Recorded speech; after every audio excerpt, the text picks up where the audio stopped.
AC రూముల్లో కూర్చుని సమీక్షలు చేస్తే రైతుల కష్టాలు తెలియవని, ఒక్కసారి పొలాల వెంట వస్తే రైతుల కన్నీళ్లు కనిపిస్తాయని మాజీ మంత్రి సింగనమల వైసీపీ సమన్వయకర్త శైలజానాథ్ సూచించారు. అనంతపురం జిల్లాలో వరి, మొక్కజొన్న పంటలకు గిట్టుబాటు ధరలు కల్పించడంతో పాటు చేనీ పంటలకు నీరు అందించాలన్న డిమాండ్పై వినూత్న రీతిలో నిరసన వ్యక్తం చేశారు. మొక్కజొన్న, వరి దిగుబడులను, ఎండిన చీనీ చెట్లను తోపుడు బండ్లపై పెట్టుకుని నిరసన ర్యాలీ నిర్వహించారు. అనంతరం కలెక్టరేట్ ఎదుట వీటిని ప్రదర్శిస్తూ ప్రభుత్వానికి వ్యతిరేకంగా నినాదాలు చేస్తూ నిరసన తెలిపారు. ఈ సందర్భంగా శైలజానాథ్ మాట్లాడుతూ వేరుశెనగ పంట చేయవద్దు, మొక్కజొన్న సాగు చేయాలని ప్రభుత్వమే చెప్పిందని, ఈరోజు పంట సాగు చేసి దిగుబడులు తీసుకొస్తే కనీస మద్దతు ధరలు లేవన్నారు. క్వింటాల్ 1400 నుంచి 1500 ఉంటే రైతులు ఎలా బ్రతుకుతారని ప్రశ్నించారు. ఇక వరి అయితే కల్లాల్లోనే వదిలేశారన్నారు. లక్షల రూపాయలు పెట్టి సాగు చేసిన చీనీ పంట ఎండిపోతోందన్నారు. వెంటనే ప్రభుత్వం కొనుగోలు కేంద్రాలు ఏర్పాటు చేసి మద్దతు ధరతో పాటు ప్రతి గింజను కొనుగోలు చేయాలన్నారు. చీనీ పంటకు నీరందించాలని డిమాండ్ చేశారు. ఏసీ రూముల్లో కూర్చుని సొల్లు కబుర్లు చెప్పొద్దని, హార్టికల్చర్ హబ్ చేస్తామనే మాటలు మాని రైతులను ఆదుకోవాలన్నారు. రైతుల ఓపికను పరీక్షించవద్దని, ఇది వైసీపీ నుంచి శాంపిల్ మాత్రమేనని, రైతుల కోసం ఎంత దూరమైనా వెళ్తామని హెచ్చరించారు.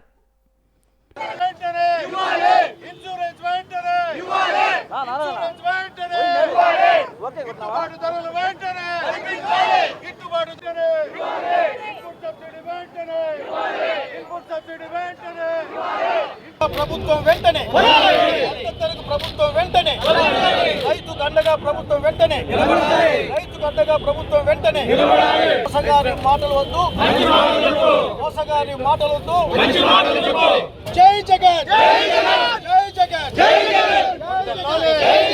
మండీలో 20,000 రూపాయలు కూడా బేదిస్ట్ అయిపోయింది. కానీ కన్సూమర్ బయట 100 రూపాయలు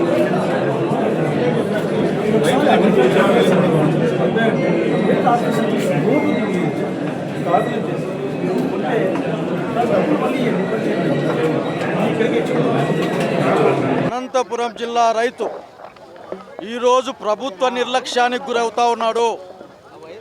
ప్రభుత్వం పట్టించుకోవడం లేదు. ఎక్కడ కూడా ధాన్యం కొనుగోలు కేంద్రాలు సరిగా ఏర్పాటు చేయడం లేదు, అసలు ఏర్పాటు చేయడం లేదు. మొక్కజొన్నలన్నీ ఆఖరికి కల్లాల్లో ఉన్నాయి.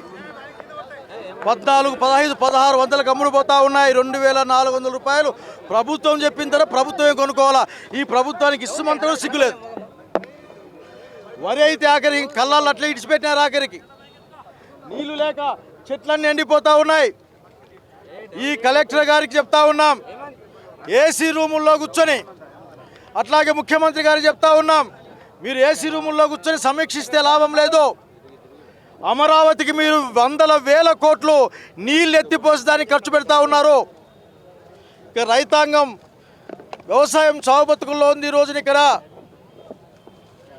మీరు దయచేసి తక్షణం డబ్బులు ఇవ్వండి, మాకు నీళ్ళు ఇవ్వండి, మేము పండించిన పంటను మీరు కొనుగోలు చేయండి. మీరు చెప్పిన రేట్లకే, ఒక్క పైసా ఎక్కువద్దు.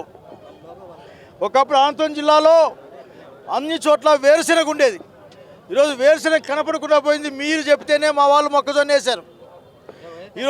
ఈరోజు మొక్కజొన్నకి దిక్కు లేకుండా పోయింది. వరికి అయితే అసలు దిక్కు లేక కళ్ళాల్లో ఉన్నాయి వరి అయితే. కాబట్టి ఒకటే డిమాండ్ చేస్తూ ఉన్నాం, మాటలు సమీక్షలు కాదు. వెంటనే ప్రభుత్వం రంగంలోకి దిగాల. వినతి పత్రం ఇద్దామని వచ్చాం. రైతుల యొక్క ఓపికను పరీక్షించద్దండి. ఇట్లాగే మీరు బిహేవ్ చేస్తే, మీ ప్రవర్తన ఈ విధంగా ఉంటే, చేతగాని వ్యవసాయ శాఖ మంత్రులు, అసలు పట్టించుకోని జిల్లా మంత్రులు, అసలుకి సింగపూర్కి పంపించే ముఖ్యమంత్రి నరేంద్ర మోడీ గారు వచ్చారని చెప్పి చెప్పలు తడుచుకునే పవన్ కళ్యాణ్, ఈ కష్టంలో ఉంది మన రాష్ట్రం. కనుక రైతాంగాన్ని ఆదుకోవాలి. రైతాంగం పండించిన ప్రతి గింజను కొనుక్కోవాలి. లేకపోతే మొత్తం పంట తెచ్చి అధికారుల ఇండ్ల ముందు, ఆఫీసుల ముందు పెట్టి కొనుక్కోమని వేడుకుంటాం. తెచ్చి కొనుక్కోమని వేడుకుంటాం. ఎందుకంటే రైతులం కదా, మాకు అంతకంటే శక్తి లేదు. కానీ ఓపిక నశించిన రోజున మాత్రం నేను మాట చెప్తాను, రైతుల పక్షాన జాగ్రత్త. ఇంత ఓపికని మీరు ఎక్స్పెక్ట్ చేయలేరు. తక్షణం మీరు ఏసీ రూముల్లో నుంచి బయటికి రండి, కళ్ళాలు లేకపోండి, ఎండిపోయే చెట్ల దగ్గర పోండి. ఏదో ఊర్లోకి పోయి అక్కడ పని చేయని ఆఫీసర్లతో మీరు మాట్లాడే లాభం లేదు. కనుక ఈ రోజున ఇంతమంది వచ్చింది చెప్పిపోదామని. వినండి, వింటే ఈ ప్రభుత్వానికి మంచిది. అధికారులకు మంచిది, లేకపోతే జరగబోయే ప్రతి పనికి ప్రతి పర్యవసనానికి ఈ ప్రభుత్వమే బాధ్యత వహించాల్సిన విషయాన్ని గుర్తు చేస్తూ వెంటనే కొనుగోలు కేంద్రాలు ఏర్పాటు చేసి ప్రతి గింజను కొనుక్కోవాలి. రక్షక నీటి తరులకు డబ్బులు ఇవ్వాలి. ట్యాంకర్లు నీళ్ళు తోలుకుంటా ఉన్నారు. ప్రతి ఒక్కరిని హార్టికల్చర్ని కాపాడుకోవాలి. ఊరికనే మీటింగ్లు పెట్టుకొని హార్టికల్చర్ హబ్బు చేస్తాం, లేకుంటే అసలు విపరీతంగా కాయలు కాస్తున్నాయి. ఇటువంటి సొల్లు మాటలొద్దు. ఆ సొల్లు మాటలు మాకు అవసరంలే. రేపు పొద్దున ఏం చేస్తారో చెప్పాల్సిన అవసరం ఉంది. కలెక్టర్ గారిని కలుస్తాం, మాట్లాడతాం. ఈ కలెక్టర్ గారు బయటికి రారు. ఏదో ఫస్ట్లో ఏమన్నా మొహమాటం ఏమో అనుకున్నా నేను, అది కాదట. ఆయన బయటికి రాడు. కానీ కలెక్టర్ గారు గుర్తుపెట్టుకోండి, ఒక రోజున దగ్గరలోనే మీరు రోడ్డు మీదకి రావాల్సిన టైం వస్తుంది.